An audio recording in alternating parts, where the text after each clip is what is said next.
దాదాపు 50 ఏళ్ల తర్వాత అమెరికా చేపట్టిన చంద్రమండల యాత్ర విజయవంతమైంది. అమెరికాకు చెందిన ప్రైవేట్ ల్యాండర్ చంద్రుడిపై ల్యాండ్ అయింది. ఇప్పటికే భారత అంతరిక్ష పరిశోధనా సంస్థ ఇస్రో చంద్రుడి దక్షిణ ధ్రువంపై విక్రమ్ ల్యాండర్ను సురక్షితంగా ల్యాండ్ చేసి చరిత్ర సృష్టించింది. 14 రోజుల పాటు విక్రమ్ ల్యాండర్, ప్రజ్ఞాన్ రోవర్ చంద్రుడి ఉపరితలంపై ప్రయోగాలు చేసింది. ఆ తర్వాత చంద్రుడిపై రాత్రి ప్రారంభం కావడంతో పనిచేయటం ఆగిపోయింది. ఇస్రో చేపట్టిన ప్రయోగంతో ప్రపంచంలోని పలు సంస్థలు చంద్రుడిపై పరిశోధనలకు సిద్ధమయ్యాయి. అందులో భాగంగా అమెరికాకు చెందిన ఇంట్యూటివ్ మెషిన్స్ గత వారం ఈ ల్యాండర్తో కూడిన రాకెట్ను ప్రయోగించింది. తాజాగా ఈ ల్యాండర్ సక్సెస్ఫుల్ గా ల్యాండ్ అయినట్టు ఆ సంస్థ ప్రకటించింది.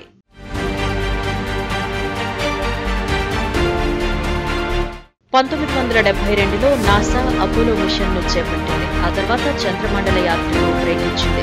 అయితే ఇస్రో చేపట్టిన చంద్రయాన్ సక్సెస్ కావడంతో ఇంట్యూటివ్ మెషిన్స్ తమ ల్యాండర్ను చంద్రుడిపైకి పంపించింది.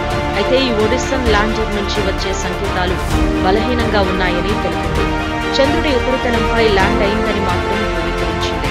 ప్రస్తుతం దాని పరిస్థితి ఎలా ఉంది, ఏ ప్రాంతంలో ల్యాండ్ అయింది అనే వివరాలను మాత్రం ఇంట్యూటివ్ మెషిన్స్ వెల్లడించలేదు. చంద్రుడిపై ల్యాండ్ అయిందని ప్రకటించిన వెంటనే లైవ్ వెబ్కాస్టింగ్ ను నిలిపివేసింది. ల్యాండర్ నుంచి వస్తున్న సిగ్నల్స్ ను ఎలా డెవలప్ చేయాలి అనే దానిపై విశ్లేషిస్తున్నామని ప్రాజెక్ట్ డైరెక్టర్ తెలిపారు.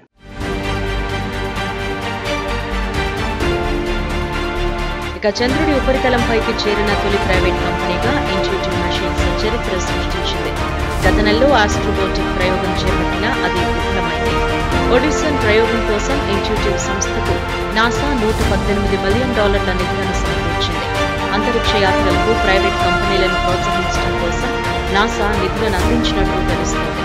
ఇస్రో తమ ల్యాండర్ను దక్షిణ ధ్రువంపై ల్యాండ్ చేస్తే ఇంట్యూటివ్ మెషిన్స్ మాత్రం తమ ఒడిసన్ ల్యాండర్ను దక్షిణ ధ్రువానికి 300 కిలోమీటర్ల దూరంలో దింపాలని లక్ష్యంగా పెట్టుకుంది.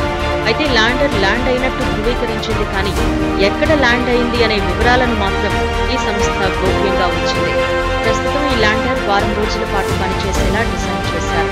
కానీ ఒడిసిస్ నుంచి సిగ్నల్స్ వీక్గా ఉండడంతో వాటిని మెరుగుపరిచేందుకు కొంత సమయం పట్టే అవకాశం ఉంది. దీంతో ఈ ల్యాండర్ ఎన్ని రోజులు పనిచేస్తుంది అనేది ప్రశ్నార్థకంగా మారింది.